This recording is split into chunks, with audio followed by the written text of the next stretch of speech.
Everyone, welcome back to my channel. Exercise 3.1 class 10 new NCERT book. Question number 2 कह रहा है on comparing the ratio a1 by a2, b1 by b2 and c1 by c2, find out whether the line representing the following pairs of linear equation intersecting a point the parallel coincident. A point पर कौन line कटेगा, parallel पर कौन होगा, कंसिडेंट पर कौन होगा, ये आपको दर्शाना है। क्वेश्चन नंबर 1 दिया है 5x minus 4y plus 8 equal to 0, 7x plus 6y minus 9 equal to 0। जैसे ये क्वेश्चन को राइट डाउन कर दिया है, तो सबसे पहले जान लीजिए a1 कौन होता है, b1 कौन होता है, c1 कौन होता है, a2 कौन होता है, b2 कौन होता है, c2 कौन होता है ना। जो x का कोफिशिएंट होता है उसको a1 से डिनोट किया जाता है। अब देखिए ये पहले इक्वेशन के लिए है, पहले इक्वेशन की हम बात करते हैं। y का जो कोफिशिएंट कहता है उसको b1 कहते हैं, जो कांस्टेंट टर्म होता है उसे c1 कहते हैं। ये फर्स्ट इक्वेशन है तो 1 1 कर दिए, सेकेंड इक्वेशन है तो 2 2 कर दिए है। बात समझ में आ रहा है कि नहीं? तो चलिए अब हमें निकालना है a1 by a2, a1 by a2। तो देखिए नाउ a1 बाई a2, तो a1 का मान कितना है 5, a2 का मान कितना है 7। अब यहाँ पर देखिए b1 बाई b2 निकाल दीजिए, तो b1 का मान कितना है 4 और b2 का मान है 6। इसको कटाइएगा तो 2/3 हो जाएगा। तो देखिए दोनों आपस में बराबर है। a1 बाई a2 का मान आ रहा है 5/7 और b1 बाई b2 का मान आ रहा है -2/3। ये दोनों आपस में बराबर नहीं है। नाउ देयरफॉर इसलिए a1 by a2 not equal to b1 by b2। तो इसका हल कैसे होगा, इसके लिए एक ट्रिक होता है, ये ट्रिक याद रखिएगा। देखिए ध्यान से, जैसे कि a1 by a2 not equal to b1 by b2, both the line intersecting at a single point. इसका हल क्या होगा, एक सिंगल पॉइंट। जैसे मान लीजिए दो ग्राफ है, मान लीजिए x है ये y है, तो दोनों ग्राफ मान लीजिए ऐसे और ऐसे कटा, तो कहीं ना कहीं पॉइंट उसका मिलेगा, x के मान निकलेगा और y के मान निकलेगा। समझ में आ रहा है कि नहीं? एक पॉइंट पर ये कटेगा जब ये स्थिति रहेगा, तो यानी क्या होगा इसका हल, सिंगल, है ना, यूनिक सोल्यूशन। इसको लिखेंगे दिस कंडीशन,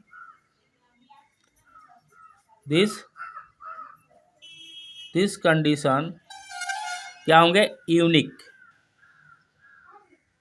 सोल्यूशन होगा। क्या होंगे, यूनिक सोल्यूशन। बातें समझ में आ रही है कि नहीं? अब चलिए अब क्वेश्चन नंबर, इसका यूनिक सोल्यूशन होगा कहीं एक पॉइंट पे, ये जैसे कि ये कटा है ना, एक पॉइंट पर कहीं ना कहीं इसका x और y के मान निकलेगा। इसे हम कहते हैं unique solution. As graph has unique solution. बात समझ में आ रही है कि नहीं? अब इसको देख लेते हैं question number 2। 9x plus 3y plus 12 equal to 0। ये दिया है 18x plus 6y plus 24 equal to 0। ये क्वेश्चन इक्वेशन फर्स्ट, इक्वेशन 2। तो इसमें भी होता है a1, x का कोफिशिएंट को a1 कहते हैं यानी 9 है, y के कोफिशिएंट को b1 कहते हैं, तो b1 का मान क्या है 3 है, c1 का मान है 3। कह रहा है 1 1 1 इसलिए लिए हैं क्योंकि इक्वेशन फर्स्ट है, इक्वेशन सेकेंड में फिर a2 b2 c2 हो जाएगा।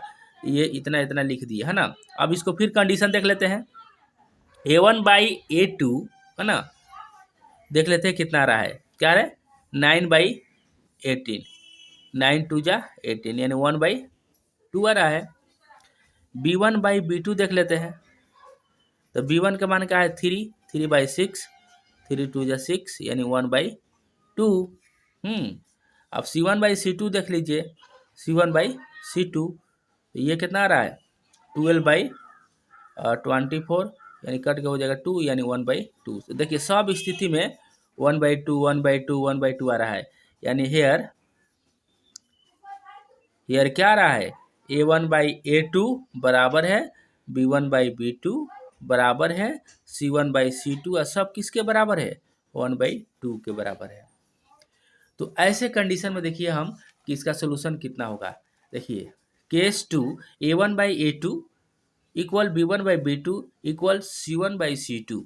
तो बोथ लाइन आर कंसिडेंट, यानी मेनी सोल्यूशन, यानी कहने का अर्थ इसको ग्राफ बनाएंगे तो देखिए कैसे होगा। जैसे मान लीजिए कि एक्स वाई का ग्राफ है, एक्स डैश है, ये वाई और वाई डैश है। तो मान लीजिए एक लाइन का ये हुआ, और दूसरा हम ग्राफ खींचेंगे, दूसरा इक्वेशन का फर्स्ट का हो गया, ये पहला, फिर मान लीजिए कि ये इस इक्वेशन का ये लाइन हो गया, इस इक्वेशन का लाइन फिर इसी पर आ जाए, इसी पर एकदम अटैच हो जाए, इसी पर समा जाए, इसी पर तो हर एक पॉइंट पर इसका, हर एक पॉइंट पर आप बताइए इसका सोल्यूशन मिलेगा कि नहीं एक्स वाई के। तो इसका क्या होगा, इस स्थिति में क्या होगा, मेनी सोल्यूशन होगा, है ना।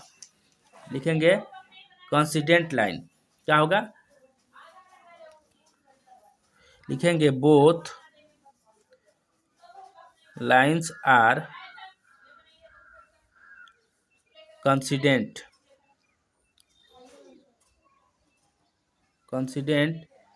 सो क्या हो जाएंगे, सो मेनी सोल्यूशन, मेनी क्या हो जाएंगे, मेनी सोल्यूशन होगा। बातें समझ में आ रही है कि नहीं। अब चलिए क्वेश्चन नंबर थर्ड देख लेते हैं। क्वेश्चन नंबर थर्ड इसी में क्या है, दिया है क्वेश्चन नंबर थर्ड, थोड़ा सा देख लीजिए। 6x-3y + 10 = 0। ये दिया है 2x-y + 9 = 0। चलिए देखिए यहाँ पे ध्यान से देखिए, इक्वेशन फर्स्ट, इक्वेशन सेकेंड।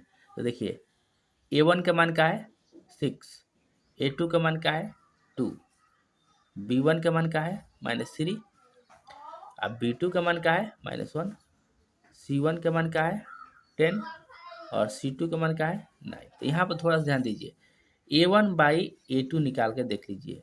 तो A1 का मान है 6/2, ये कटेगा तो क्या हो जाएगा 3। B1/B2 देख लीजिए, -3/-7, यानी ये भी 3 हो गया।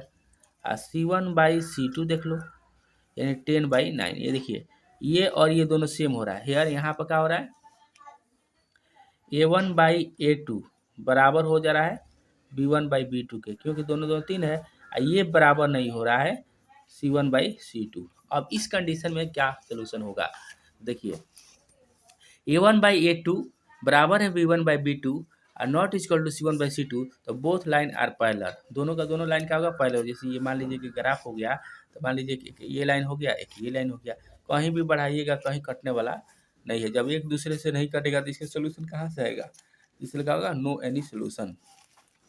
ऐसा हो कि नहीं। तो क्या लिखेंगे यहाँ पे, इसके लिए लिखेंगे both line are parallel, so no any solution,